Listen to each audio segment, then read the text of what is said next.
இன்னைக்கு பாத்தீங்கன்னா Sunday as யூஷுவலா நம்ம டே ஸ்டார்ட் ஆனதே 8 o'clockல மார்னிங்கே வந்து பாத்தீங்கன்னா பாப்பா என் கூட எழுந்துட்டு கிச்சனுக்கு வந்து நின்னுட்டான். இன்னைக்கு பிரேக்ஃபாஸ்ட்டுக்கு பாத்தீங்கன்னா இட்லியும் மட்டன் குழம்பு தான். டக்குன்னு இட்லிக்கு மட்டன் குழம்பு நல்லா இருக்குமே அப்படின்னு சொல்லி ஹஸ்பண்டுக்கு சொல்லி மட்டன் வாங்கிட்டு வர சொல்லிட்டேன் நான். கூடவே சீக்கிரமா ப்ரிப்பேர் பண்ணிடலாம். ஏன்னா இவ்வளோ வச்சுக்கிட்டு கிச்சன்ல குக்கிங் பண்றதுன்னா ரொம்ப கஷ்டமான விஷயம். இன்னைக்கு வீட்டில எல்லாம் இந்த மாதிரி குட்டீஸ் டார்ச்சர் பண்றாங்க உங்களுக்கு சம்மர் ஹாலிடேஸ்லன்னு எனக்கு கமெண்ட்ல சொல்லுங்க. இன்னைக்கு என்னுடைய ஸ்டைலில் மட்டன் குழம்பு எப்படி பண்றதுன்னு பார்க்கலாமா?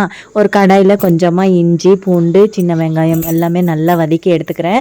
தக்காளி தேங்காய் கொத்தமல்லி இது எல்லாமே சேர்த்து நல்லா வதக்கி எடுத்துக்கலாம். காரத்துக்கு ஏற்ற மாதிரி பச்சை மிளகாய் 2 காஞ்ச மிளகாய் ஒரு 4 இது எல்லாமே நல்லா சாட்டே பண்ணி எடுத்துக்கலாம். இவளுடைய சேட்டை தாங்க முடியலன்னு சொல்லிட்டு நான் சில ஐட்டம்ஸ் எல்லாமே மறந்துட்டேன். ஆல்ரெடி தனியா பாத்தீங்கன்னா வறுத்து வச்சிருக்கேன், அதுவே சேர்த்துக்கிட்டு இது எல்லாமே ஸ்பைசஸ் எல்லாமே மறந்துட்டேன். அப்புறமா மறுபடியும் வறுத்துட்டு ஆட் பண்ணேன். பட்டை லவங்கம் கிராம்பு சோம்பு கசகசா இது எல்லாமே சேர்த்துட்டு நல்லா அரைச்சி எடுத்துக்கிட்டேன். இப்போ ஒரு குக்கர்ல கொஞ்சமா எண்ணெய் சேர்த்துட்டு வெங்காயம் டேஸ்ட்டுக்கு ஏற்ற மாதிரி கொஞ்சமா வெங்காயம் எடுத்திருக்கேன். ஏன்னா நிறைய சேர்த்துட்டோன்னா ஸ்வீட்னஸ் வந்துடும், அதனால தான்.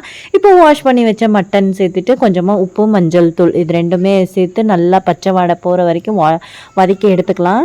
கூடவே பார்த்திங்கன்னா டைம் ஆகிட்டே இருந்தது. சரி அப்படின்னு சொல்லி அரைச்சி வச்ச மசாலாவையும் சேர்த்து தேவையான அளவு தண்ணி சேர்த்துக்கிறேன் நான், மட்டன் முழுகிற அளவு. ஏன்னா மட்டன் வேகிறது கொஞ்சம் லேட் ஆகும் இல்லையா, அதனால தான்.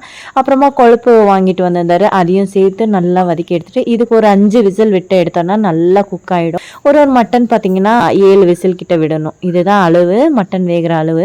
ஃபைனலாக பார்த்தீங்கன்னா ஒரு 2 நிமிஷம் கொதிக்க விட்டு தாளிச்சு விட்டு எடுத்தோம்னா சூப்பரான மட்டன் குழம்பு ரெடி ஆயிடுச்சு. இன்னைக்கு பிரேக்ஃபாஸ்ட் பார்த்தீங்கன்னா இட்லி வித் மட்டன் குழம்பு சூப்பராக இருந்துச்சு. உங்கள் வீட்டில் இந்த ரெசிபி ட்ரை பண்ணிட்டு எப்படி இருக்குன்னு எனக்கு கமெண்ட்டை சொல்லுங்க. பாப்பா ரொம்ப நாளாக வெயிட் பண்ணது இன்னைக்கு வந்துடுச்சு. டைம் புக் கேட்டிருந்தா சரின்னு சொல்லி மீஷோவில் ஆர்டர் போட்டிருந்தேன். இன்னைக்கு ரிசீவ் ஆச்சு. அவள் கையில் கொடுத்த உடனே பயங்கர ஹாப்பி ஆயிட்டா.